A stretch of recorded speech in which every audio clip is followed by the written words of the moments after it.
The sterile white walls of the ER seemed to close in on him.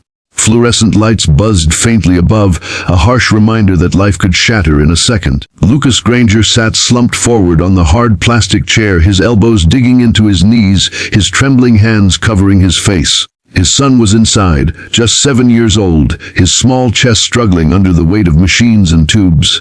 Lucas could still hear the crash in his ears, the screech of tires, the way the world spun before he pulled his boy out of the wreck. His shirt was still stained with blood he hadn't had time to wash away. The smell of smoke clung to him like a cruel shadow. He had always thought he could be strong for his son.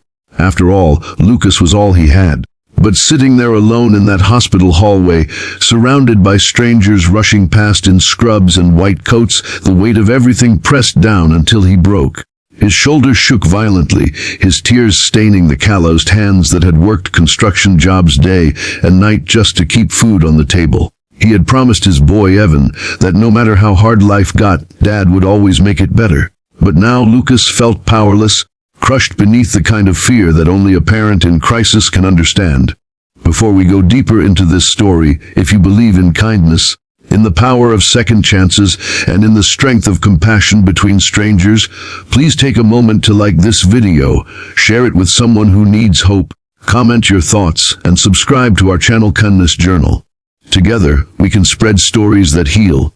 Lucas leaned back against the wall, staring blankly at the ceiling, wishing someone, anyone, would sit beside him. But the waiting room was a blur of strangers consumed with their own emergencies. No familiar faces, no hand to hold. He was utterly invisible, a father swallowed by silence and grief. Then footsteps slowed. A presence lingered. Lucas wiped his eyes quickly, embarrassed to be caught in such a vulnerable state. He turned his head slightly and saw her, a woman poised yet gentle, lowering herself into the chair beside him. She was dressed in an elegant navy coat, her dark hair pulled neatly into a bun streaked with silver strands that caught the harsh lights. She didn't look like someone who belonged in the chaos of an ER waiting room. There was something otherworldly about her calmness, like she had come from a different world entirely. But what struck Lucas most wasn't her appearance. It was her eyes. They weren't curious or pitying. They were understanding, like she knew exactly what it felt like to sit there broken. For a long moment, she said nothing. She simply sat beside him, her presence quiet but steady, anchoring him in a storm he thought he would drown in. Lucas tried to look away, ashamed of his tears, but then her voice broke through the heavy silence. "You don't have to carry this alone," she said softly. Just 7 words, yet they cracked open the dam in Lucas's heart. It startled him, because they were exactly the words he hadn't realized he needed. For months, for years even, he had carried everything on his shoulders: parenthood, bills, long shifts, endless exhaustion. His life had been a grind of survival, and loneliness had been his constant companion. But now here was this stranger telling him that maybe, just maybe, he wasn't meant to endure it all without help. Lucas exhaled sharply, a sob escaping despite his effort to hold it back. He shook his head, muttering that he couldn't afford for anything to happen to his boy, that Evan was all he had left in this world. His wife had passed when Evan was just a toddler, leaving Lucas to figure out fatherhood in the midst of grief and financial ruin. He confessed, his words spilling in broken pieces, that he was terrified of losing the one person who gave his life meaning. The woman listened without interruption. Her eyes didn't flicker with discomfort the way most strangers would. Instead, she nodded gently, tears glistening in her own eyes. And then she shared something that made Lucas freeze.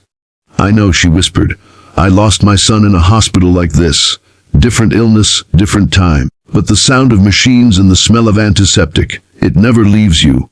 My husband was alive then, but when he passed 2 years ago, the loneliness nearly swallowed me whole."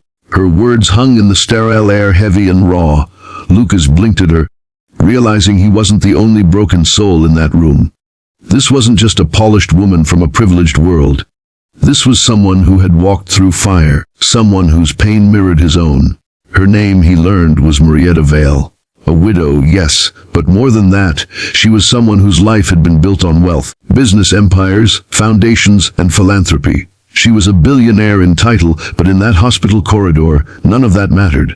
She wasn't sitting beside him as a figure of power or status. She was sitting as a mother who had known loss, as a human being who saw another drowning in grief. Hours stretched like years. Doctors came and went with updates that only made Lucas's stomach twist harder.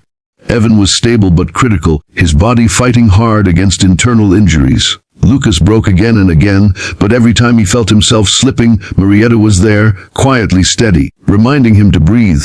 She even held his rough hand in her smooth one, unbothered by the grime and blood stains of his day.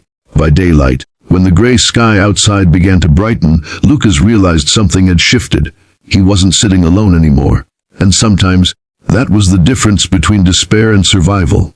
Days passed and Lucas stayed by Evan's bedside, refusing to leave.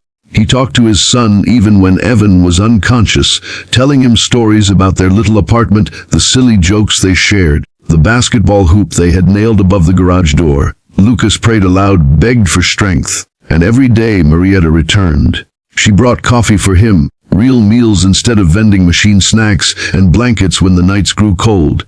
She told Evan stories too, whispering about gardens and travel, about a world waiting for him to wake up and explore. At first Lucas resisted the help. Pride clawed at him, making him feel unworthy of such kindness. He was a construction worker drowning in overdue rent. She was a billionaire widow whose world couldn't be further from his. But Marietta's kindness was not about money. It was about presence. And slowly Lucas allowed himself to accept it. Then the moment came. Evan opened his eyes, weak and tired, but alive. Lucas wept openly at his bedside, pressing his forehead against his son's small hand, thanking God for another chance. And when he looked up, Marietta was standing there too, her lips trembling in a quiet smile, her own tears falling freely. That single moment forever etched itself into Lucas's soul. Evan recovered slowly but steadily. Weeks later, when the boy was finally able to sit up and eat, Marietta visited one last time. She watched Lucas feed his son soup, her heart warmed by the devotion in his every movement. Before she left, she rested her hand on Lucas's shoulder and said, "You don't realize this yet, but you've reminded me what it means to live again. Helping you, being here, brought back a piece of me I thought I'd lost forever." Lucas, overwhelmed, could only whisper his gratitude. He didn't have riches or grand gestures to give in return. All he had was sincerity. But Marietta smiled, telling him that sincerity was worth more than all the money in the world. They never labeled what they had. It wasn't romance, not yet. It was something deeper at that moment. An unspoken bond between two souls who had carried unbearable losses and found comfort in each other's presence. Two lonely people who sat beside each other in an ER when the world felt cold. And sometimes that is the kind of story life writes when we least expect it. If this story touched your heart, please don't forget to like this video, comment your feelings, share it with someone who might need hope, and subscribe to Kindness Journal. Every click helps spread love and kindness further than you can imagine. And before we end, I want to ask you something special. Please comment below with just one word that gives you strength when life feels too heavy. Your word might be the lifeline someone else needs today. Because in the end, kindness is not measured in money, power, or status. It is measured in moments, like when a single dad breaks down in the ER, and a billionaire widow sits beside him and says, "You don't have to carry this alone."